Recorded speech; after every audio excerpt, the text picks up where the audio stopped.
Fala, Alessandro! E Grande aí, Davidson! Alessandro, o homem? Diego, seja bem-vindo, boa noite. Ó, o Olha nosso aí, líder dos líderes aí. A tudo galera bem que com tá na live vocês? não tem noção do impacto que esse cara traz na vida das pessoas. Vocês não têm ideia. Vocês não têm noção do tamanho que esse cara é em nível Brasil. E não vem falar igual o Alex, não. Não, vamos na humildade, cara. Eu considero isso, minha opinião. Cara, que prazer enorme estar contigo aqui. Davidson estará com a gente aqui em Boituva, na imersão Empreendedor de Elite, dia 27 de julho. Irmão, é contigo. Muito legal. Boa noite, pessoal, tudo bem com vocês? Hoje aí vamos falar sobre liderança com inteligência emocional. E é o grande desafio, né, da gente hoje fazer liderança com inteligência emocional e desvendar também um pouco dessa questão, né? O que é a inteligência emocional, né? A gente fala muito em inteligência emocional, mas vamos falar a verdade, né? É tão amplo o assunto e é tão vasto esse assunto sobre inteligência emocional. Você fala, cara, que tipo de inteligência emocional eu tô falando, né? É o que eu posso fazer de diferente para controlar minhas emoções. Bom, e aí batendo papo com o Alessandro, e aí a gente conversando, eu falei assim, Alessandro, vamos falar. Eu vou fazer o seguinte com vocês hoje aqui, já para a gente combinar esse tempo e fazer esse tempo também vale a pena para todo mundo, para não ficar aqui só um monólogo, porque vocês não imaginam o esforço que é. Para quem está atrás, para quem está recebendo a informação é tranquilo, o cara tá assim, aí desliga a câmera, olha o celular, manda uma mensagem, escuta, Tá né? jantando, Aí tá se interessa, jantando. daí o cara tem audição seletiva, né? Ele fala, peraí, que isso é importante, deixa eu parar tudo, né? Mas para quem está aqui falando, é um esforço porque, né, tem que comunicar com vários tipos de pessoas. Eu tenho que falar aqui com o sinestésico, eu tenho que falar com o auditivo, eu tenho que falar com o visual, eu tenho que falar com o analítico e tem que, né, e cumprir. O objetivo é prender a atenção de todos, para que seja relevante para todos o nosso tempo aqui. Então, para não ficar desgastante para toda essa galera, o que nós vamos fazer?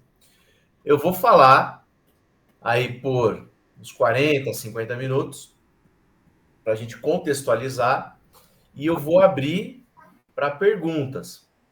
Como tarará, tarará, né? Igual a gente brinca aí, a Alessandra tomou-lhe o esporro porque não começou com o como, tá careca de saber que tem que começar com o como e não começou com o como, aí mata, aí não Mas foi dá. intencional, cara. Foi intencional. Eu vou sair no YouTube dele. Você quer valer quanto? Ah, se E eu queria vou o fazer um corte, corte entendi, depois. se queria o corte. Opa, com certeza. Ah, Eu tomei um aí L sim, grande aí naquela vez. valeu, aí valeu. Mas aqui não tem corte, daqui nós vamos, Aqui aqui não não vai tem ter corte. corte.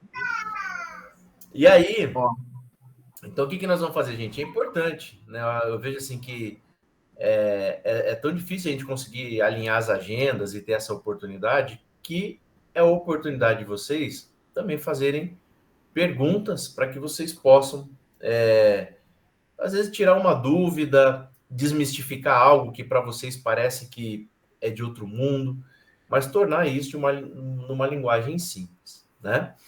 Então, vamos falar. Aí eu vou começar falando para vocês. Eu vou começar me apresentando. Tem, ó, o Alessandro já passou ali o livro ali. Tem o Lidere. Nós vamos falar sobre o Lidere-se também.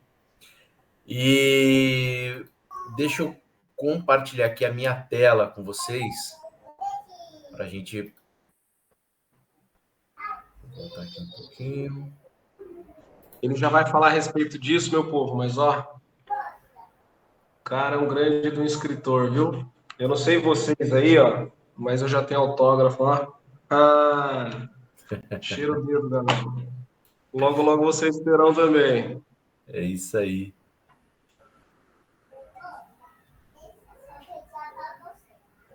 Todo mundo Vocês vendo aí? Carregou? já ouviram a palavra governar, que o Pablo Marçal usa toda hora? Você tem que governar, você tem que sumir, não sei o quê. O livro dele fala a respeito disso. Governo. Então, bom, o que a gente vai falar então? Sobre a inteligência emocional, ela passa principalmente, gente, pela capacidade da gente liderar a si mesmo, né? Inteligência emocional, o que, que é? É liderar a si mesmo. Mas é impossível liderar a mim mesmo se eu não me conhecer.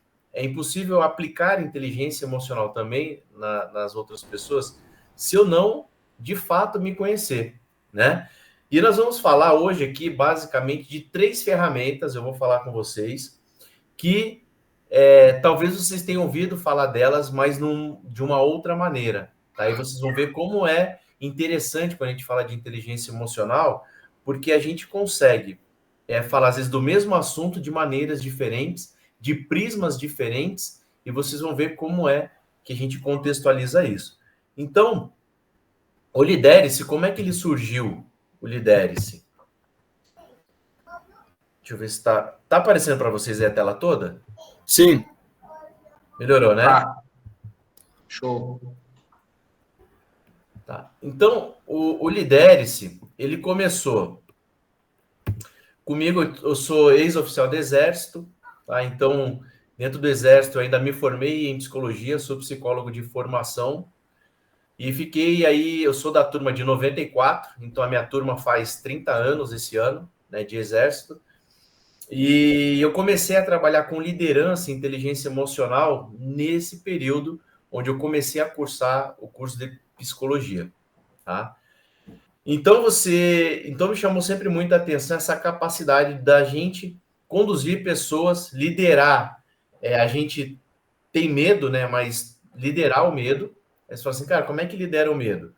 Ter medo não é feio, até porque é o medo que nos mantém vivo. Mas como é que a gente controla o medo? A gente controla o medo avaliando os riscos. Então você avalia os riscos, avalia as possibilidades. E isso faz com que você consiga dominar o seu medo. As pessoas que ampliam demais os seus medos e só aposta a probabilidade e só olha a probabilidade de dar errado, as coisas elas ampliam esse medo e por isso elas não agem. Então, eu comecei ainda aí em 94, 95, aí fui estudando, fui me aperfeiçoando, treinei, formei muita gente dentro do Exército. Depois, eu fui para a área comercial em 2001, por um projeto meu que antes disso, quando eu saí do Exército, deu errado, né? Então eu fui trabalhar com treinamento, mas eu ainda não tinha experiência corporativa, a experiência que eu tenho hoje da área comercial. E aí, quando eu comecei a tentar trabalhar treinamento e fazer o link com a área comercial, eu senti falta disso. Essa experiência para lidar com as pessoas. E aí, eu tinha cometido um erro, meu primeiro erro aí, um projeto faltando um conhecimento, uma habilidade que eu ainda não tinha, que eu achava que eu tinha. E aí eu acabei caindo na área de vendas, comecei a trabalhar com vendas de automóvel em 2004. Aí no grupo que eu estava, que é um dos 5 maiores grupos do Brasil aí, não sei se quem já ouviu falar do grupo Barigui, eu comecei nesse grupo como vendedor de carro usado. Um ano depois, fui chamado para desenvolver um projeto para treinar todo o time de vendas do Grupo Barigui, que naquela época já eram quase 400 vendedores. E aí eu desenvolvi uma metodologia de vendas, então essa questão de método vem sempre do Exército, então tudo que eu quero que vocês já vão entendendo também, que tudo na vida tem método, tá, gente? Não é... Às vezes a gente está fazendo algumas coisas, acha que é o acaso, acha que é sorte, e não é sorte, é metodologia que você está aplicando.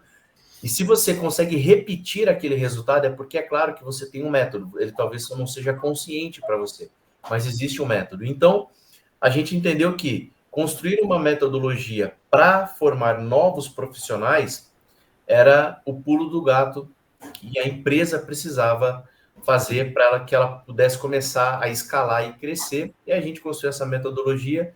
Fui promovido ainda no grupo, cheguei a diretor de marca também, depois de ter ficado 4 anos como gerente de treinamento. Aí fui promovido a diretor de marca, toquei a operação da Kia como diretor comercial. Depois fui para o ramo de material de construção, tocar lojas de home center, tipo casa, tipo Telha Norte aí em São Paulo, Balarote aqui no Sul, né? Então aqueles home center gigante, Leroy Merlin. E aí fiquei 4 anos nessa operação, depois saí como regional dessa operação, tinha 520 funcionários, depois fui tocar a operação, aí passou mais um tempo, eu fui fiquei como 3 anos como diretor comercial do Grupo Metronorte. Bom, resumo de tudo isso, gente. Área comercial, entre idas e vindas, altos e baixos, acabou dando aí já 20 anos, né, na área comercial, e é o que a gente acaba hoje lidando com construção de equipe, liderança e desenvolvimento de pessoas. Aí você fala assim, Davidson, qual foi a tua maior habilidade que você desenvolveu em todo esse tempo? Liderar, desenvolver pessoas. Treinar líderes e desenvolver pessoas. Então, assim, e daí eu acabei ficando muito bom nisso, sempre me esmerei muito nisso, e é sobre isso que a gente vai estar compartilhando essa experiência. Até que, aí vocês veem também aqui embaixo uma foto do Thiago Brunet, junto com a minha família. Eu fui para lá, fui aí para São Paulo, em Alphaville, fazer uma mentoria com o Brunet, que durou aí praticamente 1 ano, onde a gente pôde conviver, ter vários momentos juntos, porque eu queria aperfeiçoar o que eu faço hoje. E quando a gente quer aperfeiçoar o que a gente faz hoje, volto a falar para vocês agora, porque eu estava comentando sobre método. A gente precisa se espelhar em pessoas que já fizeram o que a gente ainda não fez, mas que já tem a receita. Eu não preciso ficar batendo cabeça. Basta ter a humildade de perguntar o que foi feito, como foi feito, e começar a treinar aquele caminho. O que não quer dizer que eu já vou chegar só pela pessoa me falar como ela fez, eu não vou chegar direto já no resultado que ela tem. Eu vou ter que fazer o mesmo caminho. Porém, eu vou saber o que é normal de um caminho e o que não é normal de um caminho. E para isso, o que eu quero dizer quando eu digo assim, normal e não normal quando você está fazendo um caminho? Às vezes a gente toma decisões na vida que a gente quer executar um projeto e a gente começa executando aquele projeto e começa a ter alguns problemas. Algumas coisas começam a dar errado e a gente acha que aquele projeto não é para nós. Mas a bem da verdade é que esse problema que apareceu neste projeto faz parte do caminho. Ele é para nós. Só que como a gente ainda não fez esse caminho, a gente acha que a gente está sendo penalizado, que aquilo não é para a gente, que para a gente parece que não dá certo porque tem alguém que já chegou. E aí eu quero que vocês já notem uma coisa. A corrida da vida, existe uma linha final para todo mundo. Vocês concordam comigo? Que tem uma linha de chegada para todo mundo? Com certeza. Essa corrida vai acabar? É claro para vocês isso? Para mim é muito claro isso. Que existe uma linha de chegada e essa corrida ela vai acabar. Aí você fala, nossa, Davidson, caramba, né? É verdade, a gente não é eterno. Então essa corrida da vida, eu quero que você anote isso. Não é o mais rápido que vence. O nosso desafio é quem vence a corrida é quem chega mais longe. Tá? Porque tem muita gente que quer chegar rápido ao sucesso financeiro, ao sucesso, às vezes, no trabalho, e vai chegar rápido, só que vai pagar um preço. E quem chega mais longe não paga o preço, recebe valor. E aí, quando a gente está falando aqui com a galera também que é da área de vendas e a grande maioria da área comercial, a gente sabe qual é a diferença de preço e valor. Então, o que você quer da tua vida? Você quer chegar rápido ou quer chegar mais longe? Digita aí nos comentários. Não dá para escolher dois. Você tem que escolher um ou outro. O que você quer? Chegar longe, ir mais longe ou ir mais rápido? Essa é uma decisão importante para a gente como ser humano. Por que eu te falo isso? Porque se você entender que o jogo é de ir mais longe, você vai começar a priorizar a inteligência emocional para preservar as suas emoções e entender que, se você conseguir ter o domínio das emoções, você vai chegar mais longe.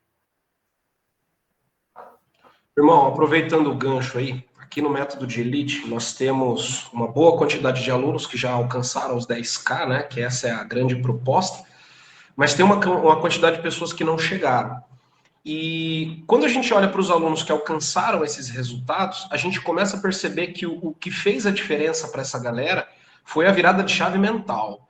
Foi essa questão de entender as emoções e colocar os pingos nos is. As pessoas ficam esperando resultados mirabolantes, ideias extraordinárias, quando na verdade fazer o simples bem feito ele faz toda a diferença, né? É a questão de não querer inventar a roda. Eu falo muito isso, pessoal, a PNL fala isso. Se existem pessoas que passaram pelo processo e obtiveram resultado, se espelhem nessas pessoas, observem o que essas pessoas estão fazendo. E a gente percebe que por mais que a gente fale, por mais consciente que uma pessoa é, a gente acaba pecando às vezes nessa questão de querer acelerar o processo, de querer enfiar os pés pelas mãos. A gente abre mão de tempo de qualidade, tempo precioso com a família para poder trabalhar. E aí lá na frente de tanto ter trabalhado, você perde a saúde, e aí você inverte tendo que bancar a saúde para poder recuperar. Então é um ciclo vicioso mesmo. A mentalidade não tem nem o que falar, é o caminho, né? É isso aí. Então, o que a gente vai fazer aqui? Ao final, eu quero que vocês tenham um plano de ação para a vida de vocês. Quero que vocês falem assim, cara, eu já sei o que eu vou fazer e como que eu vou fazer para chegar onde eu preciso chegar. Mas para isso você tem que identificar onde você está errando, entendeu? Como é que você vai corrigir algo que você não tem conhecimento de onde é preciso corrigir? Como é que você vai regular o motor se você não sabe qual parafuso apertar? Né? Então, o que a gente vai fazer? Eu quero que vocês olhem para vocês. E aí, vocês já devem ter ouvido falar da roda da vida, mas eu quero contextualizar ela para vocês de uma maneira que, para mim, ela fez muito sentido, tá? Como que a roda da vida, para mim, ela fez sentido? Quando a gente olha essas duas moças aí bonitas, vocês olham que a aparência delas, por fora, tá tudo bem. Mas por dentro, como será que está o equilíbrio de cada uma? Se eu largar qualquer uma dessas duas rodas ladeira abaixo, a roda da carroça aqui de azul, ela vai girar com uma certa dificuldade. Mas vocês concordam comigo que ela vai girar? Concordam comigo? Sim? A de rosa, ela também vai. As duas vão descer girando. A questão é, qual vai mais longe? Qual vai durar mais? Então não é porque a nossa vida está andando que está tudo certo. Não é porque a gente está, às vezes, até performando que a gente está performando de forma saudável. E aí é importante a gente olhar a roda da vida desse prisma. A roda da vida eu preciso olhar como um desafio de equilibrar várias áreas. E dentro dessas áreas que eu preciso equilibrar, eu preciso tomar decisões e ir ajustando isso à medida que a minha vida vai acontecendo. De que maneira, Davidson, eu faço isso? Eu faço isso priorizando. Mas antes de priorizar, eu preciso identificar. Então, quando você olhar para a roda da vida, eu quero que você identifique para você quais são as áreas hoje que você precisa de mais cuidado. A tua saúde hoje, vamos olhar na área pessoal. A tua saúde hoje, que nota você dá de 0 a 10? Está no peso adequado? Está muito inflamado? Ah, o que é estar inflamado? Gente, gordura é inflamação. Um corpo, quando tem muita gordura, significa que ele está inflamado. Você sabia que gordura é pus? Por isso que quando você aperta uma pessoa, a pele de uma pessoa que está gordinha dói. E a pele de uma pessoa que não está gordinha não dói. Você pode apertar, ela não vai sentir dor. E a pessoa que está gordinha dói. Você fala assim, caramba, é isso? Isso é. Significa que o teu corpo está inflamado. Então, você está predisposto a ter um problema maior de saúde. Então, se isso está fora, você tem que começar a prestar atenção. As tuas emoções, é instável emocionalmente, está sempre irritado, dorme mal, pavio curto, comigo é assim mesmo, não falo na cara, está sempre reativo, reativa. Isso é um sinal também que as tuas emoções, que o teu corpo não está bem. Intelectual. O teu intelectual, você tem tempo de ler um livro, tem tempo de estudar, tem tempo de se dedicar a algum conhecimento diferente, expandir a tua consciência, que é, por exemplo, o que vocês estão fazendo aqui agora. O que vocês estão fazendo? Vocês pararam um tempo de vocês para expandir um pouco a consciência de vocês, para entender um pouco mais, adquirir um pouco mais de conhecimento, para continuar progredindo, continuar prosperando. Profissionalmente falando agora, na parte aqui laranja. Na parte profissional, o teu propósito de vida está claro? Porque se o teu propósito de vida não está claro, o que acontece? Você vive dia após dia, você vive uma angústia. Porque você não sabe se aquilo que você está fazendo realmente tem a ver com aquilo que você, com a tua natureza. Mais para frente eu vou falar um pouco sobre a nossa natureza e um pouco mais sobre propósito. Mas se não é claro para você, eu espero que hoje aqui também eu consiga deixar isso um pouco mais claro para você e você um pouco mais próximo do teu propósito. Então acompanha aí que se você tem essa dúvida, eu vou te esclarecer de uma forma bem simples, algo que as pessoas tornam muito complexo, essa questão de propósito. Dinheiro, teu relacionamento com dinheiro, como é que é? O dinheiro, ele é emocional. Sabe uma coisa que eu prestei atenção? Pessoas que têm relacionamentos instáveis têm uma vida financeira instável. Sério, Davidson? Aham, sério. Anota isso aí, vou repetir para vocês. Pessoas com relacionamentos instáveis têm uma vida financeira instável. Socialmente falando, você tem vida social? Ah, mas vida social, sim, Davidson. Eu saio do trabalho, a gente faz happy hour direto com a galera do trabalho. Não é essa vida social que eu estou falando para você. Essa vida social que eu estou falando para você é de você ter grupos, participar de ambientes saudáveis que acrescentem a você conhecimentos diferentes para que você cresça também profissionalmente. Que não tem a ver só com o teu ambiente de trabalho, porque o ambiente de trabalho a gente já troca inteligência todos os dias, já troca informação todos os dias. Mas você participa ou promove ambientes sociais, profissionalmente falando, né? O Alessandro deve já ter dito para vocês em alguns momentos que o ambiente transforma. E a gente tem vivido isso e muita gente tem experienciado isso. Então, assim, qual é o ambiente que você tem cultivado? De 0 a 10. Então, tudo isso que eu estou falando, gente, a gente já está aqui na metade da nossa roda da vida, a gente precisa refletir constantemente. Para a gente entender que quando essa nota está baixa, a gente precisa dar um foco. E vai lá e roda aquele pratinho. No relacionamento, a parte de família. A tua família está estruturada? Ou é aquela família que cada um por si, não tem um tempo para fazer uma refeição junto, pelo menos uma vez por dia? Passa a semana toda, todo mundo, ninguém se vê, ninguém se fala. Fim de semana, todo mundo senta à mesa com o celular na mão, não tem tempo de conversar, ninguém sabe dos projetos um do outro. A vida amorosa, como é que tá? Né? Você tem se sentido amado pelas pessoas? Você tem também conseguido demonstrar amor pelas pessoas? É nesse sentido que eu falo, amor. Isso você tem parado para refletir sobre isso ou não? Amor é uma coisa essencial para a nossa vida como ser humano.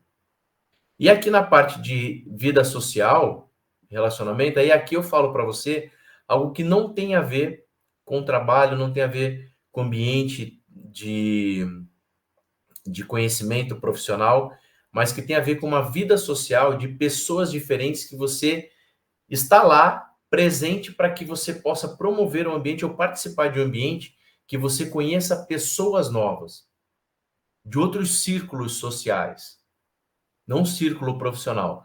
Olha a diferença, círculo profissional e círculo social. Porque em círculos sociais diferentes, você aprende novos comportamentos, você acessa novas conversas, você acessa novas formas de pensar, você acessa novas regras de etiqueta, você acessa novas regras de consumo, você acessa novos lugares, novos conhecimentos de países que as pessoas viajam e começa a te falar de conhecimentos diferentes de outros lugares. Então, esses ambientes sociais, tanto profissional quanto de relacionamento, a gente precisa se esforçar para estar presente neles, que é uma das grandes oportunidades que a gente tem para a gente expandir a nossa consciência e o nosso círculo de ambiência. Qualidade de vida. Aqui é onde, né, a gente precisa também olhar, onde a grande maioria das pessoas confunde qualidade de vida, né, com um hobby, um passeiozinho. Não. É foco, é tempo discriminado para isso. Qualidade de vida, criatividade, felicidade e espiritualidade. Você dedica um tempo ao teu espiritual, às tuas orações. Por quê? Gente, tem momentos da vida que só Deus, só a conexão com Deus vai te trazer o entendimento sobre algumas coisas. Felicidade. O que é felicidade para você? Felicidade para um não é felicidade para outro. Tem pessoas que às vezes estão com o boleto atrasado, cheio de conta para pagar, que a felicidade dela é o quê? É chegar nos 10K e aí pagar as contas e ela vai estar feliz. Tem outros que felicidade é recuperar o casamento. Tem outros que felicidade é encontrar o filho ou o pai, a mãe que não vê há muito tempo. Então, felicidade é um estado de espírito momentâneo de acordo com a necessidade que cada um tem. Hoje, qual é teu estado de felicidade? Criatividade, você tem conseguido criar coisas diferentes, tem conseguido estar com a mente criativa, tem sempre novas ideias, novos projetos, consegue colocar isso no papel, pensar, sonhar. Tudo aquilo que a gente sonha, a gente pode materializar. Se você está sonhando, se Deus te deu um sonho, é porque você pode realizar. Então a gente tem que começar a entender essas coisas também como qualidade de vida. E a parte de espiritualidade é que tem momentos que a gente vai passar por dificuldades na vida, que se a gente não tiver conectado com Deus, a gente desmonta. E aí todas as outras áreas da vida pode parecer estar bem, mas quando a espiritualidade ela não está bem, no momento que o vento sopra, gente, que o barco balança, que vem a tempestade, a gente está fraco. E dias de tempestade vêm para todo mundo. Nenhum de nós passa ileso pelos momentos de tempestade na vida. Aí você fala, caramba, Davidson, é verdade, eu não tinha parado para pensar nisso. Então, pô, se eu sei que todo mundo passa e todos nós passaremos por momentos de turbulência na vida, onde os barcos vão balançar e eu preciso estar fortalecido espiritualmente para sobreviver, porque a fé vai me manter vivo, acreditar que as coisas vão melhorar vai me manter vivo, eu sabendo que isso vai acontecer, não seria sábio da minha parte eu começar a me proteger em relação a isso? Então percebe que essa roda da vida, gente, é que vai ser a propulsão que vai nos levar mais longe ou mais rápido. Então, a gente pode conquistar tudo, desde que a gente consiga buscar o quê? O equilíbrio. Quando você identifica dentro da roda da vida o que não está bem na tua vida, o que passa a ser foco para você? Você não pode fugir do problema, você precisa resolver o problema. Porque vamos supor que a minha saúde não estivesse bem. Se eu focar a saúde, todas as outras áreas, elas vão começar a se expandir, porque eu vou melhorar nas minhas emoções, no meu intelectual, vou estar mais disposto, vou melhorar o meu financeiro, melhora os meus relacionamentos, melhora a minha qualidade de vida. Então, nenhuma área é independente da outra. Todas elas são dependentes umas das outras, tá? E aí eu quero saber se alguém quer fazer alguma pergunta em relação a isso. Alessandro? Opa! Meu irmão profundo, hein? Sabe o que eu tava lembrando aqui? Uma frase que você falou lá no Checkmate, que era mais ou menos assim: o sucesso da sua profissão, o sucesso profissional, ele não repara a sua perca pessoal, ele não repara o fracasso Nenhum do seu sucesso lar. profissional compensa o fracasso na família. Isso, cara, essa frase me marcou demais, é exatamente o que você está falando. É o tal do equilíbrio, né? É isso aí. Então, gente, o nosso esforço qual é? É olhar para essa roda da vida, nos enxergar dentro dela. Então, por isso que é importante. Eu estou deixando ela aí bastante tempo, que é para vocês precisam transportar a vida de vocês para dentro dessa roda da vida. E dentro dessa roda da vida, você fazer um mapa de como você está. Quando você olhar para você e ver onde está o teu ponto fraco, ali você vai atuar. Onde você está vendo que você não está bem, que você está vulnerável, é ali que você vai focar. Se você focar ali, tudo vai expandir, tudo vai melhorar, tudo vai mudar. Então, o que eu quero que vocês façam? Vocês podem printar a tela, né? Tira a foto, printa, ou imprime depois de alguma forma, e pega esse material e tira um tempo para você olhar onde você precisa dar foco hoje. Senão você vai ficar um ser vulnerável, entendeu? Pensa que você vai para uma guerra desguarnecido. Vai faltar alguma coisa em você no campo de combate. E quando faltar esse ponto em você no campo de combate, vai ser a tua vulnerabilidade, onde você de fato vai ser atingido. E de fato você será atingido nesse ponto. Então não negligencie isso, tá? Então eu gosto de falar muito da roda da vida e nesse sentido pra gente, porque tem muitas pessoas que acabam falando dela de uma forma muito filosófica, entendeu? De uma forma muito mística, assim, porque a roda da vida não. Gente, a roda da vida é simplesmente um raio-x do nosso emocional. Irmão, deixa eu fazer uma pergunta aí. E Vai. talvez seja dúvida de mais pessoas. No momento em que você aponta a roda da vida, você fala para a gente avaliar numa escala de 0 a 10. Isso. Vamos assumir que a gente precisa de uma nota 7 para passar. Tá. As primeiras coisas que a gente enfrenta são aquelas que têm as menores notas ou não necessariamente? Porque às vezes a Exatamente. pessoa imagina que uma vida ruim, o estágio intelectual ou familiar, interfere em tudo. E a pessoa acha que todos os campos da vida dela são comprometidos, quando na verdade a origem é um só. Né? Sim. Que dica eu daria? É mais ou menos nessa Então, linha? é isso aí. Então, considerem que o centro é zero, tá? O centro da circunferência é zero e a extremidade dela é 10. Então, tudo aquilo que estiver próximo do centro, mais perto do centro, é que tem que ser a tua área de foco. Tá? Boa. E aí nós vamos para onde? Você vai depois olhar, vai fazer um planejamento para você onde você vai dar foco. Beleza? Você fez isso, o que você vai ter que fazer, gente? Quando você chegar na tua nota mais baixa, o que você vai precisar descobrir? Pô, como que você cavou esse buraco? Cara, como é que eu entrei nesse buraco aqui? Ninguém entra num buraco porque quer, né? Mas inteligência, o que é? É cair no buraco e saber sair do buraco. Sabedoria é não cair no buraco. Então, o que a gente vai fazer? A gente vai olhar agora para entender, a gente vai agora buscar o entendimento de como que eu descubro que eu caí em um buraco? Como que eu descubro que eu, de repente, descuidei da minha família? Como é que eu descubro... Mas não é só descobrir que você está com uma nota baixa, é saber onde você errou. Aí está o pulo do negócio.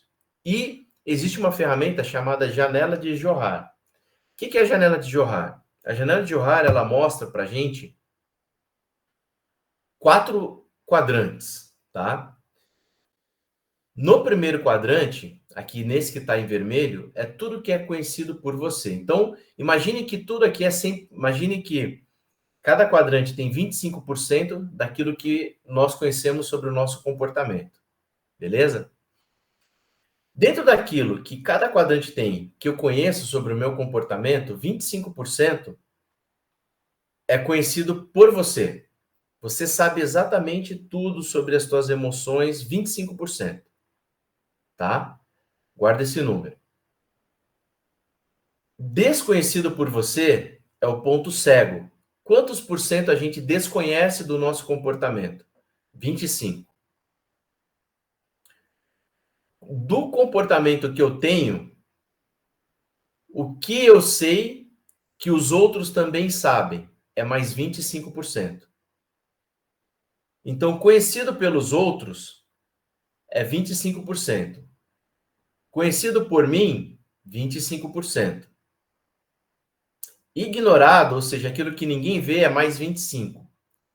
Ou seja, se eu distribuir esses quadrantes em 4 partes, vai acontecer o seguinte, 25% você conhece do teu comportamento e eu não conheço. Os outros 25%, todo mundo aqui sabe, mas eu não sei, você não sabe do teu comportamento. E tem 25% que eu sei e que vocês sabem do meu comportamento, da minha forma de agir. E tem mais 25% do comportamento que é ignorado, que são os aprendizados da vida que a gente vai descobrir de acordo com a nossa caminhada. Qual é a grande sacada aí?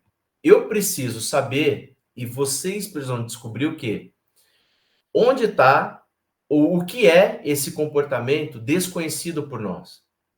Que todo mundo vê, mas que eu não vejo. Esse é o pulo do gato para quem quer crescer e se desenvolver e prosperar. É conhecer os 25% do que você não conhece. E por que é tão difícil conhecer esse outro lado? Porque sempre as pessoas estão falando de alguém que você não conhece. E aí parece que não é sobre você. E você tem essa dificuldade de aceitar. Com certeza, se vocês puxarem na memória, tiveram situações que vocês foram apontar alguma coisa que vocês fizeram, que vocês falaram, não, isso aí não fui eu. Isso aí não tem nada a ver com o que você está falando. Nunca que eu faria isso. E aí passou um tempo, você se deparou com uma outra pessoa, um outro grupo, e veio o mesmo feedback sobre esse comportamento seu. E você falou, poxa, não é, só pode ser complô. Essas pessoas devem ter se falado. Isso não sou eu. Por isso que, gente, são tão poucas pessoas que conseguem prosperar de forma eficiente na vida, de forma feliz.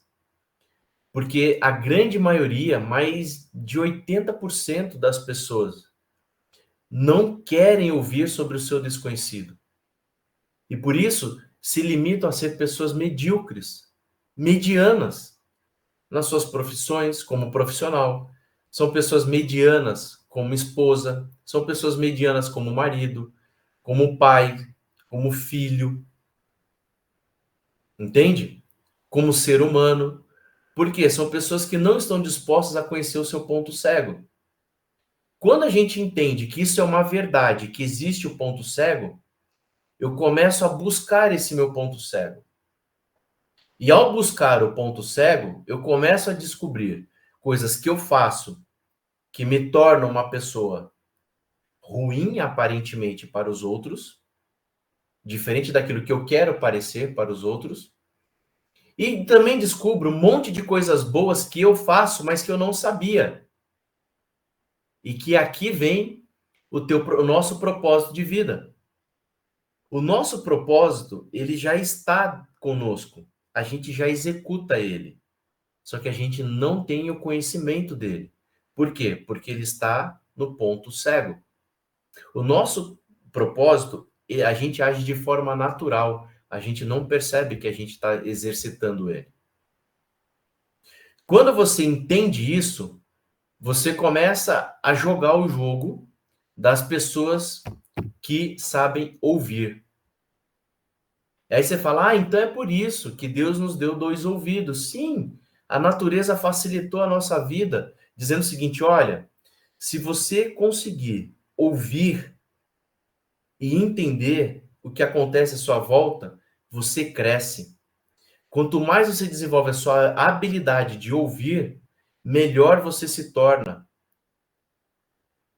Alguém duvida disso? Que quem ouve mais tem uma tendência a se tornar um profissional melhor, uma pessoa melhor?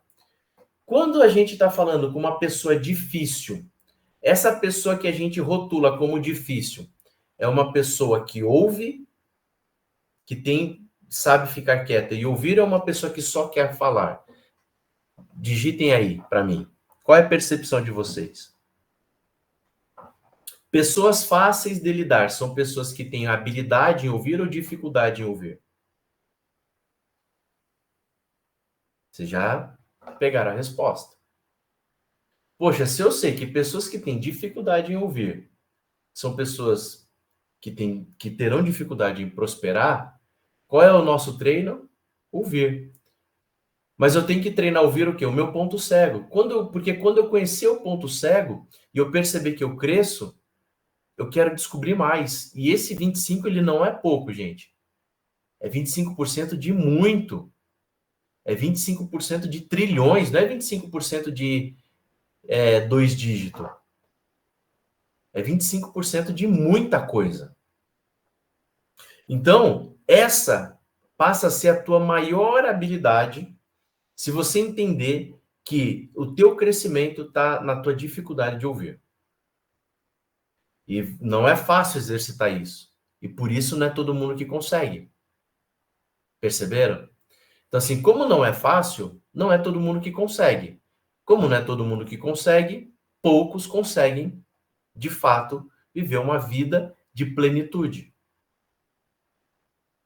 Estão pegando a visão aí? Estão pegando ou não? Faça assim com a cabeça, pelo menos. Sim. E vou além, tá? Esse é um dos princípios da venda. Oi? Esse é um dos princípios da venda. Quem ouve mais, vende mais. Falamos isso com o João Rameschini esses dias. Sobre a capacidade de ouvir. Você joga uma pergunta, né? E deixa a pessoa falar bastante. Quando a pessoa está falando, você está pegando tom de voz, dor, frequência, olhar. Tudo que você mais precisa é o quê? Ouvir com atenção. Se você ouvir com atenção e usar as regras e a estratégia e o método certo de comunicar com o corpo, que você está dando atenção para aquela pessoa e está conectando com ela e está estabeleceu a mesma frequência, entrou em sintonia com ela e espelhou com ela, você vende. A questão é que às vezes tem vendedor que quer ser uma pessoa interessante em vez de ser uma pessoa interessada. E a gente precisa entender que você quer fazer um bom network, deixa de ser interessante e passa a ser uma pessoa interessada. Quer vender? Deixa de querer ser interessante e passa a ser interessado. Tá? E aí, o sucesso ele vai vir. Então, nesse exercício prático, o que eu quero que vocês façam? E eu vou mandar depois para o Alessandro, eu vou disponibilizar para vocês uma planilha de presente, tá? De perfil comportamental, tá bom? Para vocês. Vocês vão digitar aí o que quer essa planilha e falar assim, eu quero. Quem digitou ali, eu quero. Vou pedir para o pessoal que está ajudando aí na organização anotar quem quer e nós vamos mandar essa planilha de perfil comportamental para você trabalhar para você exercitar ela é no Excel, tá? Que ela tá. Você tenho certeza que vai ajudar muito vocês. Aí, gente, estamos cheios de presentes hoje, hein? Aí sim. É. Ah, não, você já vai dar o livro, né? Então não vou dar a planilha, não. Não, mas é isso aí, cara, sensacional. A planilha vai ficar para outra semana, então. Ó, olha só, gente. Aí você precisa entender assim, entendi disso. Então vamos lá. Então entendi do meu raio-x, o raio-x da minha vida emocional, entendi a estratégia do ouvir para crescer e que o meu propósito está nos 25%. O que eu preciso fazer agora? Eu preciso descobrir o meu talento. Para que eu nasci? Tudo, gente, tem uma finalidade. Tudo na natureza tem o seu propósito e tem uma finalidade de existir. Conosco não é diferente. Só que nós vamos nos parecer muito de acordo com a nossa natureza comportamental. E o nosso estereótipo, a nossa aparência física, ela vai ser diferente de todos. E a única maneira que nós vamos nos conectar e ter proximidade uns com os outros vai ser pela nossa maneira de pensar e enxergar o mundo. Então hoje, quando eu olho para vocês, quando eu olho para cada ser humano, sabe o que eu vejo? Eu vejo uma história, como é que eu vejo pessoas? Pessoas para mim é igual histórias que foram materializadas. Entendeu? Eu vejo histórias materializadas. Então, cada um de vocês eu vejo uma história. Cada ser humano é uma história. Por quê? Não tem nenhum igual ao outro. Esses dias eu estava falando com uma menina lá, e ela com o marido.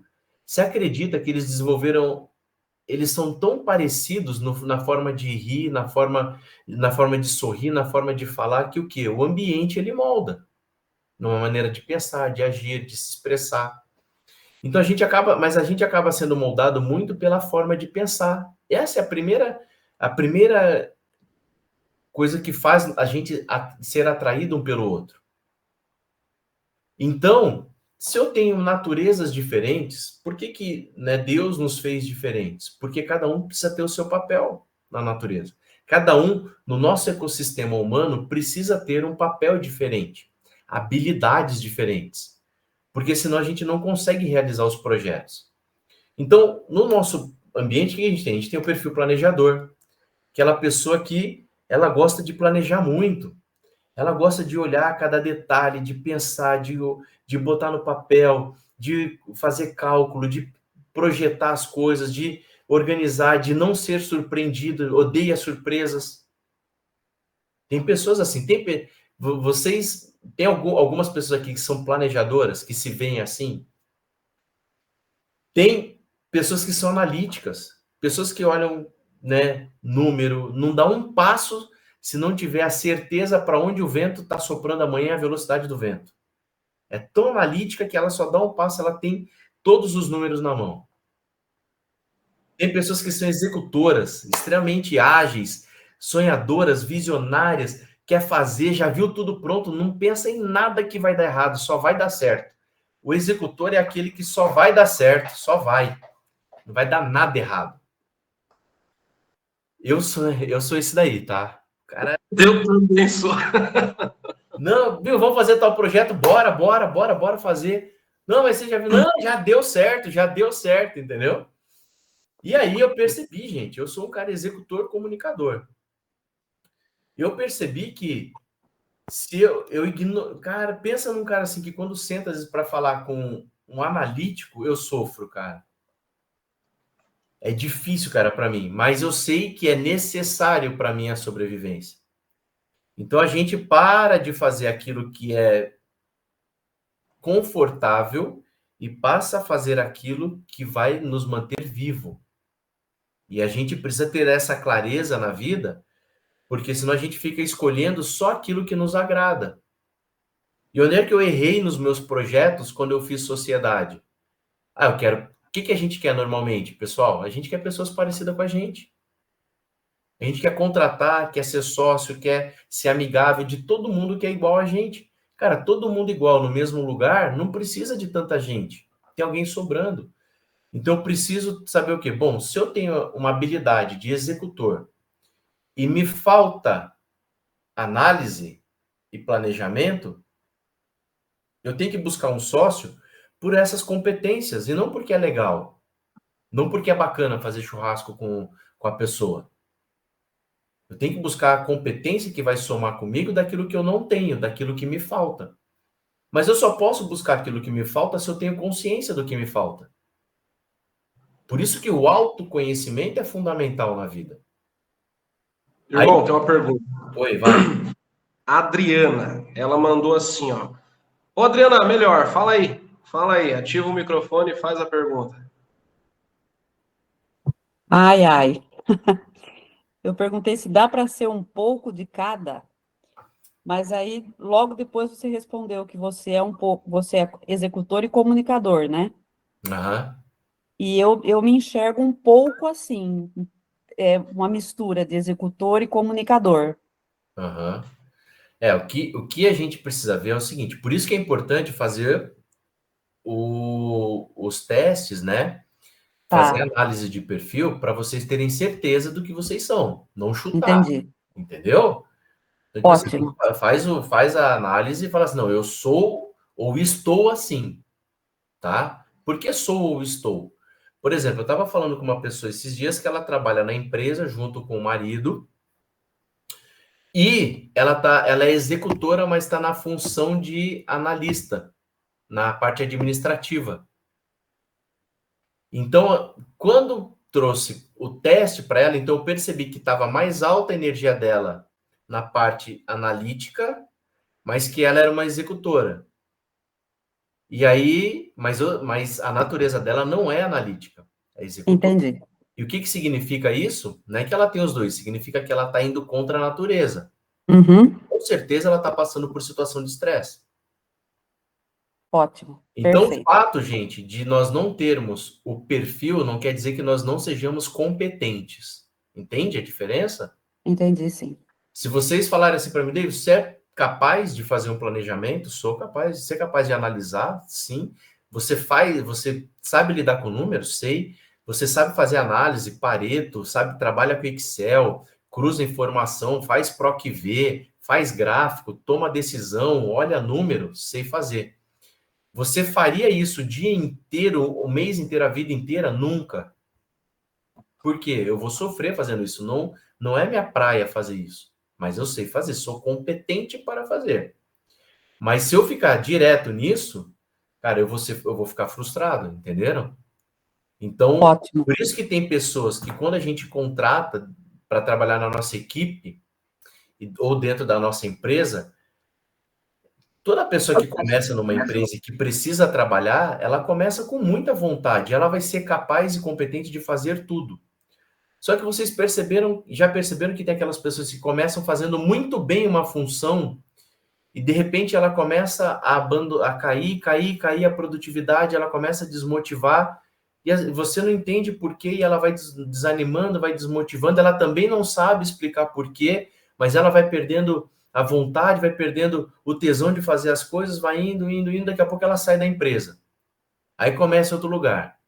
Aí vai, muda, porque ela acha que é o ambiente. Mas às vezes não é o ambiente, é a tarefa que ela faz, que está contra a natureza dela. Irmão, outra pergunta. E Muito quantas vezes a obrigada. gente mudou de empresa por estar em tarefas erradas e não saber da nossa natureza? E quantas pessoas, né? A gente às vezes já demitiu, saiu da nossa equipe porque a gente colocou em lugares errados. Fala aí, Alessandro. No seu ponto de vista, então, toda vez que nós formos contratar um colaborador, a gente precisa fazer essa análise de perfil comportamental, primeiro para identificar o perfil da nossa vaga e saber se o candidato é compatível. Isso antes, você faz isso de modo ativo? Sempre. No perfil, você precisa saber o que motiva a pessoa. Cada perfil desse tem uma forma de ser motivado de maneiras diferentes. Então, vamos supor que eu pegue essas 4 pessoas que estão aí na tela e falo assim, pessoal, ó, fiz um prêmio aqui, se a gente bater a meta, todo mundo vai ganhar esse prêmio. Muito provavelmente, 1 ou 2 vão ficar felizes, a outra metade vai ficar feliz, mas não vai fazer sentido no decorrer do tempo. Porque o que motiva determinar os perfis são coisas diferentes. Cada perfil tem uma motivação diferente. Quando eu não entendo sobre as motivações de cada um, eu trato todo mundo igual. E a pior coisa que tem para a gente como ser humano é ser tratado de forma igual. Então a gente precisa tratar as pessoas não é de forma diferente, de acordo com o perfil de cada um. Então, Boa. tratar diferente é uma coisa, tratar de acordo com o perfil é outra completamente diferente. Então, olha só, então percebe que se eu for fazer uma campanha de vendas e for premiar a galera do analítico, é um tipo de prêmio. A galera da execução e da venda é outro tipo de prêmio.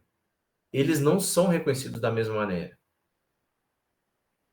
E a empresa, e a gente faz o quê? Por não conhecer esses mecanismos, a gente dá tudo igual para todo mundo, faz tudo igual para todo mundo, faz reunião igual para todo mundo. E normalmente a gente tem uma tendência a achar que o mundo é do nosso prisma. A verdade é aquilo que eu enxergo, não é a verdade que os outros enxergam. A gente acaba acreditando nisso. Então, quando a gente não tem expansão de consciência, o que acontece com a gente como ser humano? A gente cai na besteira de achar que todo mundo enxerga o mundo como a gente enxerga. E vocês viram que eu falei, o que eu disse quando eu estava falando aqui sobre pessoas? Que cada um é uma história materializada em forma de carne e osso. Cada ser humano é uma história. E por ser cada um uma história, a gente tem crenças parecidas, mas não são crenças iguais. Parecido não é igual. E a gente precisa o quê? Como liderança, como pessoas que têm uma expansão de consciência, e quem está liderando a própria vida, entender que cada vez que eu olho para uma pessoa que está à minha volta, ela está enxergando coisas completamente diferentes do que eu estou enxergando. Vocês daí estão vendo coisas daí para cá que eu não estou vendo. E eu daqui para você, eu estou vendo coisas que você não está vendo. Só que a gente cai num estado de inconsciente que a gente acha que todo mundo está vendo a mesma coisa. E essa é a sacada que a gente precisa ter para a gente poder crescer. Assim, cara, se eu já sei que as pessoas não enxergam todos da mesma maneira, e isso é verdade, é um fato, com uma habilidade minha de comunicação, o que eu vou fazer? Eu vou sempre ouvir mais e perguntar mais para eu entender o que aquela pessoa está vendo, como aquela pessoa está vendo. Se eu falar para vocês que na minha frente tem um telefone, automaticamente vocês vão pensar assim, falar assim, poxa, que telefone será? Às vezes vocês estão achando que é um iPhone, outro está achando que é um Samsung, outro, né, pode estar achando que é um telefone assim, sem fio. Mas vocês viram que quando eu mostrei, mudou tudo? Eu falei, vocês estão pensando num telefone. Aí vocês já cada um automaticamente pensou no seu. Quando eu mostrei o telefone, quebrei a crença de vocês. Por quê? Não era o que eu estava vendo. Não era o que vocês estavam vendo. Vale o que eu estou vendo. Então, no padrão, na comunicação e nos relacionamentos, não é sobre o que nós enxergamos, é sobre o que os outros enxergam, que vai fazer com que a gente estabeleça relacionamentos saudáveis. Você está dando ferramentas para nós desenvolvermos a nossa inteligência emocional, mas eu consigo induzir o outro a desenvolver também? Por mais que eu passe essas ferramentas, o outro tem que aceitar o processo, ou não? Só dá para... isso é uma jornada, né? Só dá para a gente desenvolver aquilo que a gente quer desenvolver. Né? Então, assim, as pessoas têm que querer. Por que eu falei, cara, quando que as pessoas tomam decisão de desenvolver a inteligência emocional? Quando ela, toda hora a ficha dela, ela tá voltando para o final da fila. Ela avança e volta para o ponto inicial. Ela vai, tá indo bem, volta de novo. Vai, tá indo bem, volta. Ela tá sempre recomeçando. Ela fala, cara, tem alguma coisa errada. Eu preciso me desenvolver. Eu preciso entender que eu estou fazendo algo que não está certo. E aí ela fala, pô, mas o que está fazendo toda hora eu voltar para o começo? Decisões. Porque decisões são emocionais. Se eu estou tomando decisões emocionais que toda hora eu estou voltando para o começo, significa que eu não estou sendo inteligente emocionalmente. Porque se eu começo uma corrida de 10 quilômetros, eu chego no 3, volto para o quilômetro 0. Aí eu começo de novo a corrida, chego no 5, volto para o 0. Nunca consigo chegar no 10, algo eu não estou fazendo de forma correta. Aí vem a pergunta, o que eu estou fazendo de algo que não está correto? Estou tomando decisões erradas. Por que toda hora eu estou recomeçando? Porque escolho pessoas erradas para caminhar comigo, não quero me desenvolver e ouvir, tenho dificuldade em ouvir o que os outros têm a falar ao meu respeito, tenho dificuldade em ouvir quando as pessoas estão me orientando, entendeu? Então, assim, enquanto a gente não aprende uma lição, a gente fica preso naquela fase da vida. Então, a inteligência emocional, ela só é possível se desenvolver quando a gente quer. Não tem como induzir alguém a querer ser mais inteligente emocionalmente. Viu, Alessandro? Opa! Não tem como eu falar assim, Alessandro, agora você vai ser mais inteligente emocionalmente. Você vai falar, cara, mas para mim tá bom aqui. Até onde eu tô. Não faz sentido. Né? Então, isso é inteligência, né? Então, por exemplo, vamos pegar um exemplo prático aqui, ó. O Diogo fez uma pergunta. Aí eu tenho consciência que eu dei uma resposta para ele dura. Eu sei que eu dei uma resposta dura. O que vai tirar o Diogo do jogo é como ele vai interpretar essa minha resposta. Ele pode sair agora da live, da nossa reunião, e ficar muito bravo com o Davidson. Falar assim, cara babaca, fiz uma pergunta e o cara respondeu assim, assado. Outras pessoas também podem ficar emocionalmente, desligar o computador e sair. O que aconteceu? Aí, inteligência emocional. Tomei uma decisão emocional. Eu saí de um processo porque eu fui dominado pelas minhas emoções, ou seja, eu senti raiva. E por sentir raiva, eu fui lá e deletei e saí. Esse é um comportamento que, de acordo com que eu tenho ele de forma habitual, de acordo com a intensidade que ele aparece. Isso nos tira do jogo, dos relacionamentos, dos negócios, do trabalho, da vida. Entende? Então, às vezes, quando eu gosto de fazer alguns exercícios assim, porque eu consigo dar exemplos disso. E aí, você começa a entender e fala assim, entendi. Então, assim, outro dia, olha só, gente, que interessante. Vou dar para vocês um exemplo que aconteceu comigo, tá? Comigo. Eu tinha assumido a operação de uma empresa, e aí eu cheguei lá como gestor no dia seguinte, assim, tipo, eu tava tocando a operação uns 90 dias, de repente pegaram o meu melhor vendedor, o dono da empresa pegou o meu melhor vendedor, promoveu ele a gerente e deu para um outro diretor de uma outra operação sem falar comigo. Eu queria atravessar o cara. Eu queria moer o cara. Sabe quando cai o disjuntor? Desligou o disjuntor? E aí, por sorte, uma gerente que trabalhava comigo, que era gestora desse vendedor, me chamou, conversou, me acalmei, passou o tempo. Mas, uns 3 dias depois, eu comecei a refletir sobre o que eu senti. E eu tinha várias formas de resolver esse problema, mas eu não tinha só aquela forma de resolver. Então, inteligência emocional é você também pensar, diante de algo que te afronte, o que você tem para escolher para tomar aquela decisão. Às vezes você tem várias bolinhas dentro de uma caixinha, tem várias bolinhas coloridas, e você vai escolher uma. Não existe só uma forma de resolver um problema. Um problema, ele tem várias formas de ser resolvido. Então, tanto é que, o que é problema? Problema é uma equação que tem uma solução.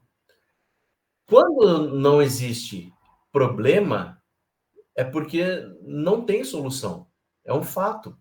Porque tudo aquilo que a gente chama de problema, existe uma solução. O problema E é vou, uma solução. aproveitando o gancho, não é um fato. Ô, Diogo, Não é uma forma de resolver. ele falou a respeito de ser duro e tal. Esses exercícios que ele faz, cara, pessoalmente, em março, eu, Alessandro, quem me conhece sabe que eu sou uma pessoa bastante firme, para me abalar é muito difícil. Eu me emocionei, eu chorei, literalmente eu chorei com o exercício que esse cara fez. É fora da curva, então vocês não têm noção do nível de profundidade que é. E é isso, é a forma como você resolve abraçar essas informações. Porque ele falou tanto do lado familiar, que se você é uma pessoa fraca, e eu vou além, isso aconteceu, pessoas saindo da sala, entendeu? A pessoa não aguenta ouvir aquilo ali. Agora, se você fica até o fim e você coloca na sua cabeça que você está disposto a evoluir, e acho que inteligência emocional é isso, é sua capacidade de fazer a leitura do contexto e colocar a melhor decisão em prática, é isso que muda o jogo, cara. Davidson cirúrgico, cara, cirúrgico. Né? Então, é sobre isso a inteligência emocional, é prestar atenção nas tuas reações e evitar decisões emocionais. Cara, tem que treinar isso. Boa. Tem que Tem treinar. mais gente Quem quer crescer, anote em qualquer lugar que você tiver na tua frente. Então, assim, se eu quero crescer e me desenvolver, não posso tomar decisões emocionais. E é treino. No trânsito, aquele motoqueiro te fechou. Cara, respira. Qualquer outra pessoa te fez alguma coisa, respira. Você vai treinando isso. E você vai ver que normalmente você fala, cara, quais são as formas que eu tenho para resolver esse problema? Aí você começa a ver que você só não tinha só aquela forma. E você começa a perceber, então, que vários problemas você consegue desenvolver de maneiras diferentes, tá? Então, por isso que é importante você conhecer a tua natureza. Então, tem o perfil aí, o DISC, né, de dominância, de influência, de conformidade, de estabilidade, que você vai se conhecendo. Ô, irmão, tem mais gente para fazer pergunta? Bianca, faça a sua pergunta. Oi, boa noite, tudo bem? Boa noite, tudo bem? Então, até agora eu ouvi você falando de motivação com outras pessoas. Por exemplo, eu e meu marido trabalhamos com perfume. Eu sou mais a comunicativa e ele trabalha mais na parte financeira. Porém, tem algumas vezes que eu preciso ir para a parte financeira. Porém, eu não tenho a motivação e não sou muito fã disso. Como que eu posso mirar e acertar na motivação para mim fazer aquilo com maestria? Mesmo achando um pouquinho chato. O quanto você entende que aquilo é necessário para a tua sobrevivência? Muito importante. Tá? Porque, assim, ó, tem coisas que eu vou fazer que vai ser... que não, cara, que eu não gosto de fazer, mas eu preciso fazer porque eu quero ir mais longe, não ir mais rápido. Se você ignorar isso, o que vai acontecer? Você não vai chegar onde você quer chegar. Então, só, cara, é necessário. Então, eu tenho que criar um mecanismo de fazer o que eu preciso fazer, entendeu? Mesmo que eu não goste. Mesmo que não seja a minha natureza. Eu preciso... aí não é uma questão de querer, é uma questão de necessidade. Até que você consiga ter um ganho financeiro que você consiga delegar esse operacional para alguém. Então, aí você precisa construir o que? Um plano para, num determinado momento, você pegar aquilo que vocês crescem em faturamento, delegar para alguém que tem essa habilidade e vai fazer muito bem. O que acontece muitas vezes nas empresas? Tá faturando 10 mil. Aí começa a se dedicar, vai para 15 de faturamento. Aí, sabe o que em vez de organizar os processos e passar, e pegar esses 5 mil e começar a trabalhar a eficiência da empresa no operacional para continuar crescendo, as pessoas consomem os 5 mil que estão ganhando a mais e continuam fazendo mais trabalho. Ao invés de tirar esses 5 mil para dar para quem faz o operacional que ela não quer fazer. E acompanhar. Porque você livre para vender, deixando alguém tocar o operacional, a empresa cresce muito mais do que você ficar segurando 5 mil para não dar para alguém e ficar fazendo o operacional e deixando de vender. Então, isso é muito comum. Eu atendo várias empresas que param de crescer porque transforma, né, o seu ganho em algo, em algo que tem que ganhar mais, tem que ser mais, aí não é muito para pagar de salário para os outros, aí não quer pagar mais para os outros e trabalha mais e fica mais escravo e não consegue mais se desprender da empresa e fica fazendo aquilo que não gosta e daqui a pouco a empresa começa a cair, perde performance, perde resultado e aí sim que não dá mais para fazer. Por quê? Porque ela caiu e não tem dinheiro para fazer isso, para crescer. E aí fica a frustração e a empresa fecha. Tá? Show. Irmão, tem mais uma pergunta, Gabi. Obrigada. Nada. Deu um momento.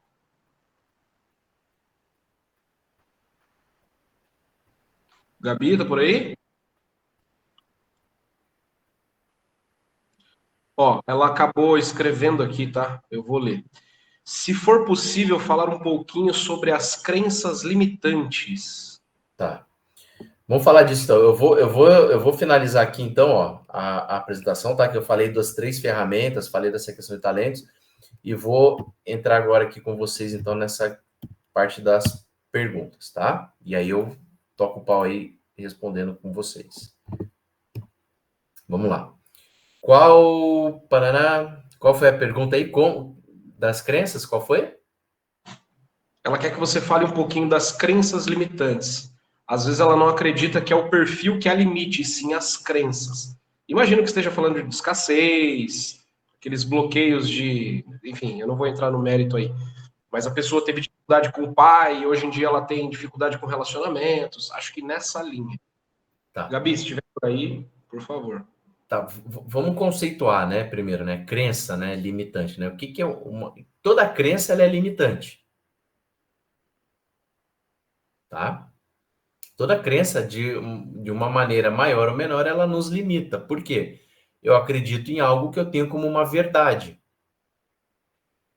E aí, essa verdade, que é o que eu estava falando antes para vocês, é que a gente precisa entender que é uma verdade que eu construí ao longo da minha história.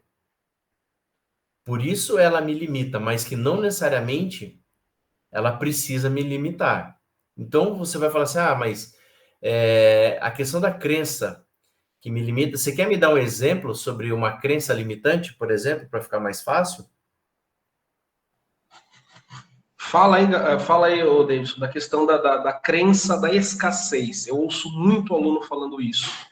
Isso que você falou a respeito de estar ganhando 5 mil a mais, ao invés dele pegar esse recurso, contratar uma mão de obra para execução, ele acaba colocando no bolso dele. Isso acaba refletindo um pouco a questão da escassez. Eu não tinha, vou aproveitar o máximo que eu posso, né? Isso. Imagino eu. Isso aí. Então, vamos botar assim, crença limitante relacionada à escassez. Pessoas escassas normalmente têm uma história familiar de escassez. Ou a família passou dificuldade financeira. Normalmente a comida em casa às vezes era mais restrito, o supermercado comprava do mais barato, não comprava daquilo que gostaria, na hora que ia comer, escolhia o mais barato, então assim, sempre com medo de gastar, com medo de faltar, com medo de ficar sem. Então a crença limitante da escassez é o quê? É o medo de ficar sem. O medo de ficar sem faz com que a gente, de acordo com a nossa história, limite a gente a fazer o quê? A olhar com abundância para as coisas. E olhar com merecimento também. Então, logo a gente acaba acreditando que a gente não merece. Então, por não merecer, o que eu faço? Eu falo, então não mereço comer uma comida melhor. Eu não mereço ganhar mais. E você acaba fazendo o quê? Bom, o que eu preciso para sobreviver? Aí você começa a ter um padrão de vida de sobrevivência e não de vivência. O que é sobrevivência? É falar assim, bom, então, quanto eu preciso para morar, para me vestir e para comer? Preciso ganhar 5 mil reais. 5 mil reais, eu consigo fazer tudo isso. O que acontece? Você acabou de limitar o teu padrão e você vai buscar algo que faça você ganhar 5 mil para você pagar o teu padrão que você estabeleceu como uma régua. Pode ver que quem estabeleceu esse padrão foi você. Ninguém chegou para você e falou assim, olha, você precisa viver com 5 mil reais. E quem foi que te colocou esse padrão? Foi você que colocou esse padrão de pensamento. Então, logo você vai procurar um conhecimento que te permita ganhar 5 mil, um lugar que te pague 5 mil e gasta um lugar para morar que permita você usar 5 mil, uma escola para o teu filho que caiba para quem ganha 5 mil. Então, tudo em tua volta passa a ser estabelecido pelaquela régua de 5 mil, que foi você que estabeleceu. Agora, se eu falar assim, não, eu quero um padrão de 20 mil. Então, eu preciso de um conhecimento que me permita ganhar 20 mil, eu preciso de um ambiente que me permite ganhar 20 mil, eu vou buscar conexões que me permitem... Entende? Então, tudo isso que eu coloco como crença limitante, eu estabeleço a minha régua, o meu padrão de vida. Só que as pessoas se equivocam no seguinte, elas querem definir o padrão para depois buscar o conhecimento. Então, primeiro eu defino quais são as skills que eu preciso ter e as habilidades que eu tenho que ter, e o meu padrão de pensamento, de atitude, de conhecimento, de ambiente, que me molda para ter 20 mil. Quando eu me transformo nessa pessoa que ganha 20 mil, obviamente eu vou receber 20 mil. Porque eu ganho e eu recebo de acordo com aquilo que eu me torno primeiro. Primeiro não é primeiro eu tenho, depois eu me transformo. É primeiro eu me transformo, depois eu tenho. Senão, gente, a gente acaba... E aí acontece o problema da crença. Que a gente quer um padrão de 20, mas uma crença de 5. A gente quer viver coisas grandes com mentalidades pequenas. Então, eu começo a acessar lugares, ver como é que as pessoas pensam, como é que as pessoas negociam, o que as pessoas leem, como as pessoas chegaram naquele padrão que elas estão. Né? Pode ver, tem gente que às vezes começa a ganhar mais, a primeira coisa que a pessoa faz é o quê? Querer mostrar para os outros que ela tá bem. Ao invés dela criar um processo de liberdade para depois ela mostrar que está bem, ela começa a querer mostrar que está livre estando presa. E ela ainda não se tornou uma pessoa livre. Então, o processo de liberdade na vida, de escassez, ele é construído por um processo por uma mentalidade de busca pela liberdade. O que me torna livre, Davidson? O que vai te tornar livre é você saber o seguinte, falar assim, qual é o padrão de vida que se você parasse de trabalhar, qual é a renda que você precisa, que se você parar de trabalhar, você tem um ganho financeiro que te permite um padrão de vida que para você entende que é confortável. Isso não tem uma regra.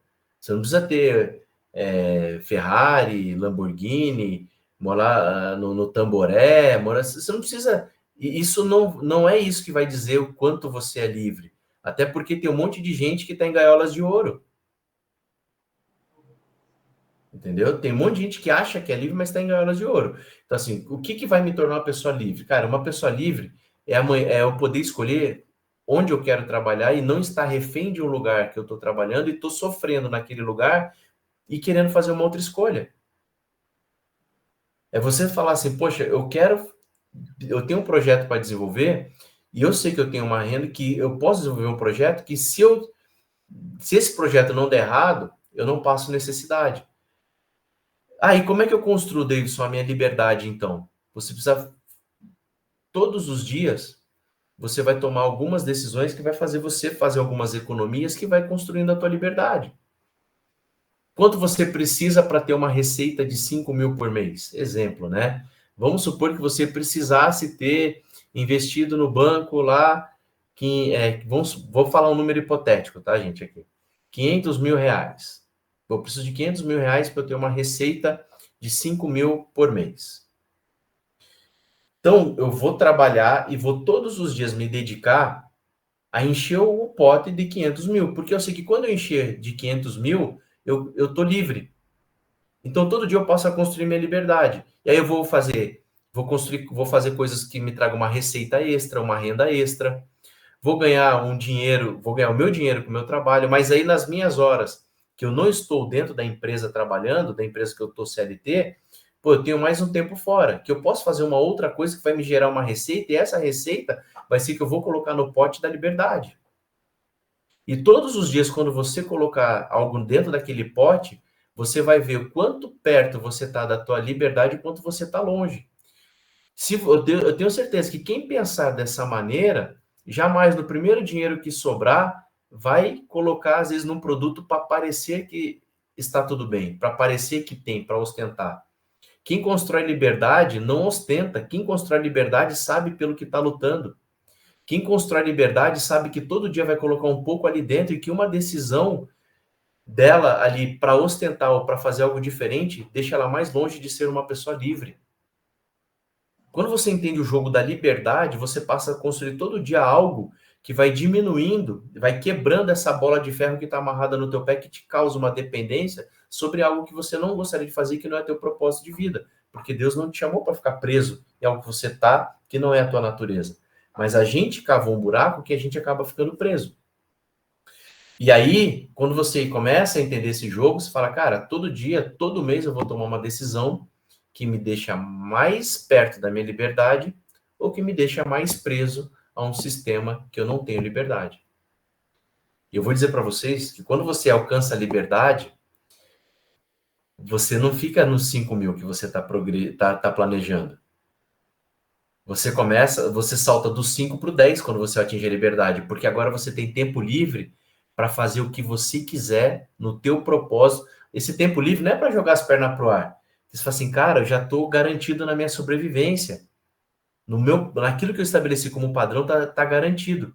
Cara, agora eu tenho 24 horas para pensar novos projetos, me conectar com novas coisas, construir outras ferramentas para me gerar mais riqueza.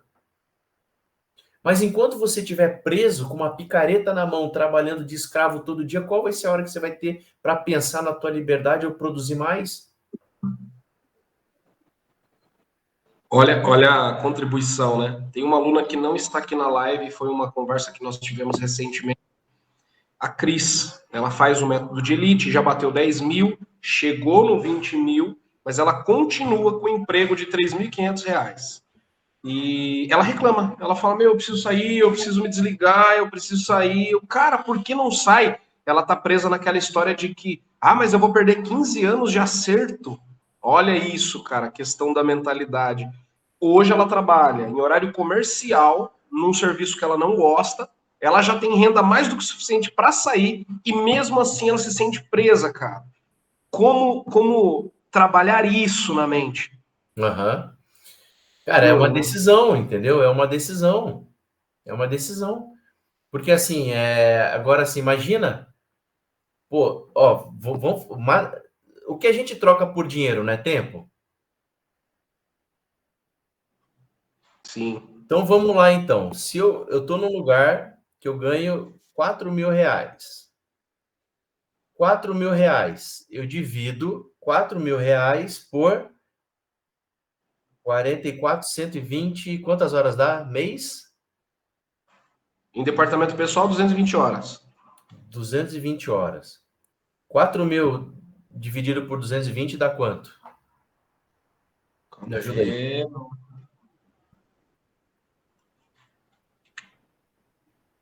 4.220, 18 e 18. R$18? Isso. Então, olha só. R$18 a hora. Vamos fazer diferente agora. Pega 18 vezes 8 dá quanto? 8 vezes 8, 64. 144. R$44 no dia. Vamos supor que você está no hospital e você tem 144 e você tem 8 horas, as tuas últimas 8 horas de vida para ficar com a pessoa que você mais ama. Você vende ela por R$144, dou-lhe uma, dou-lhe duas, dou-lhe 3. Capaz, meu. E por que a gente vende? E por que a gente vende? Por que a gente não usa então essa hora de uma outra maneira? Entende, gente? Então, eu não estou dizendo que é para todo mundo vazar, não é nada disso. Eu estou dizendo assim que a gente deve fazer algumas coisas, mas não para a vida inteira. A gente tem que ter uma inteligência de fazer isso de uma forma temporária, mas não para sempre. Tem que ter uma estratégia, você tem que pensar, pô, criou uma estratégia, agora imagina. Cara, a conta que eu tenho que fazer aqui é a seguinte, pô, eu consigo dobrar de 144, não vou nem dobrar, se essa pessoa que você falou aí, ela botar uma meta assim, falar assim, eu vou sair e vou botar uma meta, porque daí eu tenho 10 horas por dia, contando de trânsito, né, trânsito, mas saio de casa, vou para o trabalho, volto, não sei o que lá, tá. Eu tenho 10 horas. Se eu focar 10 horas por dia em algo que eu já tenho e que eu estou faturando, eu consigo faturar R$300 ao invés de 144 e construir mais um patrimônio além do que eu já tenho? Pô, então, essa é a meta. Então, o que está errado aí é o plano. Então, assim, se eu desenhar um plano que compensa aquilo, cara, daqui a pouco eu me torno livre de novo, porque quando eu botar esse projeto de pé, ele vira uma renda e eu crio outra. Eu ponho o projeto de pé, transformo isso numa renda, crio outra. Ponho de pé, transformo numa renda e crio outra. E essas pequenas... E a gente não precisa pensar em grandes negócios, cara, para dar 30, 40 mil. Pode pensar em negócio que vai começar ali, ó. Você bota um negócio em pé que vai te render 3 mil por mês. Daqui a pouco você cria outro, você tem 6. Mais do que você já está fazendo, está focado, pô, você já tem mais um tanto. Daqui a pouco você criou uma máquina, cara, de escala. Agora, se você não pensar em como escalar o teu tempo, pensar que tudo depende de você e que você nasceu para morrer ali trabalhando, cara, você vai... Por que sofrer tanto? Não é que... Volto a repetir, gente. É necessário, mas não precisa ser a vida toda. E que eu me perdoe, mas ainda bem que eu quebrei a costela. A Soraya, nossa aluna de elite, já bateu 40K. Ela largou 17 anos de CLT para trás, hoje tem o negócio dela. Deve ter quebrado a costela no serviço, né?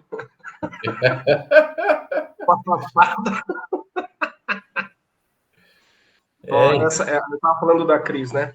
A Cris é uma aluna que bateu 20 mil, o marido dela é barman, ela é minha mentorada. E o plano era, quando batesse 20 mil, ela sairia do serviço. Só que ela não saiu. E aí, quando eu conversei com ela, eu falei assim, você só vai conseguir escalar a hora que você assumir as rédeas disso, porque é o teu negócio. E o argumento foi, mas pensa comigo, agora eu tenho 23.500, eu vou pegar esses 3.500 reais e vou usar para mim ter um lazer diferente. Então, ela poderia ganhar muito mais, 30, 40, é um negócio tipo de 50 mil assim. E ela tá com essa trava. Hoje ela deveria estar aqui, inclusive. Eu vou falar para ela por que não estava, né? Mas tá gravado, tá gravado. Ela vai assistir de novo. Mas é isso aí, gente. É isso aí. Que mais, gente? Que mais? Que mais vocês gostariam de perguntar para a gente discutir um pouco aí? Perguntas, meu povo. Agora é a hora. Tem algo mais que eu posso contribuir? Ficou claro, gratidão. Gratidão. O Gabi apareceu. Ô, Gabi, se manifesta aí. Deixa eu ver quem é você. Quero ouvir tua voz. Manda um oi para todo mundo aí. Então, beleza.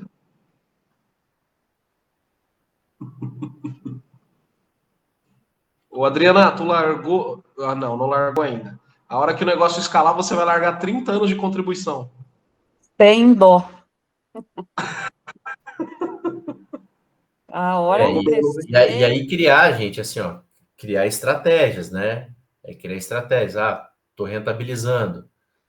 Aí você vai pro jogo do imóvel. Do imóvel, você vai pro jogo da renda, aí tem renda fixa, daí vai para imóvel.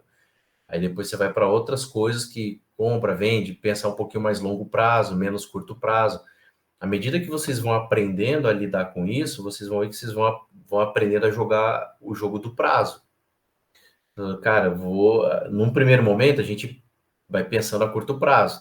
Aí você já está com um pensamento de 6 meses. Não, 6 meses, estou com um projeto aqui, beleza. Daqui a pouco 12. Pô, agora preciso construir um negócio para 2 anos. Não sei que eu vou fazer um negócio agora, mas daqui 2 anos que eu vou colher. Daqui a pouco você aprende isso e fala, cara, daqui a pouco tá com um negócio de 3, daqui a pouco tá com um negócio de 4, 5 anos. Então, essa estratégia do financeiro, você vai construindo ela aos poucos. Não é da noite para o dia. Mas você tem que ter um plano. Um plano ainda que não seja o melhor deles, é melhor do que não ter nenhum. Tá? Mas, com certeza. Inclusive é o tema da nossa próxima live. Semana que vem, pessoal, ó, Diogo vai falar a respeito de investimento, como investir a partir de R$10 aí, né, em ações, títulos imobiliários e assim por diante. Semana que vem vou estar aí, hein, Diogo? Vou assistir, hein, Diogo? Soraya quer fazer uma pergunta. Boa noite, pessoal. Tudo bem com vocês? Voltando um pouquinho na questão de tomar as decisões emocionais, que é aquele velho ditado que a gente age com a emoção e não com a razão, ou vice-versa, acho que age com a razão e não com a emoção. Isso muitas vezes eu acho que atrapalha, porque o Alessandro me conhece e sabe que eu sou uma pessoa generosa, e eu acho que isso às vezes me compromete um pouco. Tô errada, Davidson? Dá um exemplo de generosidade para ele. Ser generosa? Mas, vou usar mas por que você acha que você está errada a ser generosa? Não, é assim, Fala das doações, fala o tempo que você despendeu para ajudar, fala aí. Então, é assim, vendo pelo lado emocional, eu fui uma pessoa muito realizada. Eu fiquei por 15 dias com o meu comércio trabalhando 2, 3 horas diárias só, para me juntar à causa do pessoal do Rio Grande do Sul. Uhum. Eu sei que nem eu digo, emocionalmente isso me ajudou demais, eu me senti uma pessoa muito realizada. Não que tenha prejudicado o meu financeiro, mas dá uma defasada. E eu acho que essa questão acabou pegando um pouco. Agora eu não sei como que eu posso explicar. Agir certo. A pergunta a gente falou sobre isso. Se aparecer uma outra demanda agora, ela larga tudo de novo e vai para cima. Ela vai pela emoção. Mesmo, eu falei para ela, você tem que entender que você tem um negócio que tem que girar. Você precisa sustentar o teu negócio para que você consiga fazer as coisas de outra maneira. E foi o que eu falei para ela, se utilize da sua imagem para trazer voluntários, porque ela abraça isso tudo. Cara, foram 2 semanas de comércio fechado. Eu falei, como é que você está fazendo? Entendeu? Então, acho que é mais ou menos isso que ela quer saber. Isso. Como... Ô, Soraya, você já andou de avião? Já. Já? Alguma vez você já pegou alguma despressurização da cabine? Não. Não? Se despressurizar a cabine, quando cai a máscara, qual que é a recomendação? Tomar um fôlego, tomar um ar. Fica calmo, cara. Hein? Ficar calmo? Qual que é a recomendação?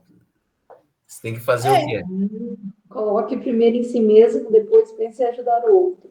Sim. Parabéns! Primeiro a máscara em mim. Para mim.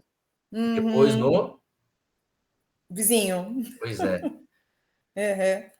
Então, no avião, então, nesse caso, você vai querer ser generosa. No outro, primeiro, depois em você. Não. Como é que eu ajudo alguém se eu não ajudar a mim mesmo? Sim, exato. E isso, você não precisa de alguém que te diga isso, entendeu? É notável, né? Aí vamos lá na pergunta. Isso é inteligência emocional. Certo. Aí, vamos olhar agora essa situação. Olha, eu tô no avião, tá? Despressurizou, caiu a máscara. Daí eu ponho na pessoa, não consigo ajudar e desmaio os dois. Olhando você, a minha atitude foi inteligente? Não, porque eu não consegui nem me salvar e nem ajudar o próximo. Pois é. Sim. Olhando o teu exemplo, é assim que eu te vejo. Tá. Entendi. Entendeu? Certo. É só isso. Como se diz? Posso ser generosa, mas não tanto. Não, é que assim. Aquele tapa com luva de peixe, maravilhoso. É que daí tem um limiar, né? De generosidade e inteligência, entendeu? Sim. Ser generoso são coisas que você precisa ter essa atenção. Na hora que eu tomei um estalo, assim, que foi uma das minhas fornecedoras, né? Ela falou, nossa, amiga, você tá sumida, parou de fazer compras e tal. Ela falou, viu, chega de ajudar o Rio Grande do Sul, você que precisa se ajudar agora. Aí eu, falei, nossa, o que eu tô fazendo? Aí que eu voltei na real e falei, não, peraí, já cumpri minha parte, mais do que o necessário, então agora é igual a questão da máscara, vou cuidar de mim. Perfeito. Sim. Só isso. Vou ser generoso, beleza. Primeiro a máscara em você, depois o outro. Entendi. Muito obrigada. Tá bom. Mais alguém? Vamos encerrando. Como é que tá aí, Alessandro? Tem mais perguntas? Aparentemente está todo mundo tranquilo, com coração calmo, inteligentes um pouco mais, né, emocionalmente, aí, espero eu. Ó, eu já vou fazer o desafio aqui para vocês, que a gente já tá na Tem reta desafio, né? Quero ver quem vai ganhar o livro. final. Bom, semana Quem vai ganhar passada, não, né? Quem vai conquistar, né? quem vai conquistar, é isso. Semana passada eu fiz um desafio e as pessoas mais criativas iriam conhecer o Pablo Marçal comigo. Levei 3 pessoas, né? A Josi, o Thales e o nosso amigo Diogo. Hoje, a pessoa mais criativa vai ganhar o livro autografado do Pablo Marçal, tá bom? Que nós pegamos na quarta-feira lá. Você vai dar um print nessa tela aqui, vai marcar o Davidson e eu, e o post no story mais criativo vai ganhar esse livro. Use a criatividade. Quer pegar uma frase dele, quer pegar um meme, Cara, fica a seu critério. Nós vamos decidir esse livro, tá? Até às 11 horas da noite. Então eu vou dar um print, me marque, né? Eu vou repostar e vou falar, fulano venceu, e aí eu entrego o livro para você, tá? Se você estiver no Amazonas, eu mando por correio, não tem problema nenhum.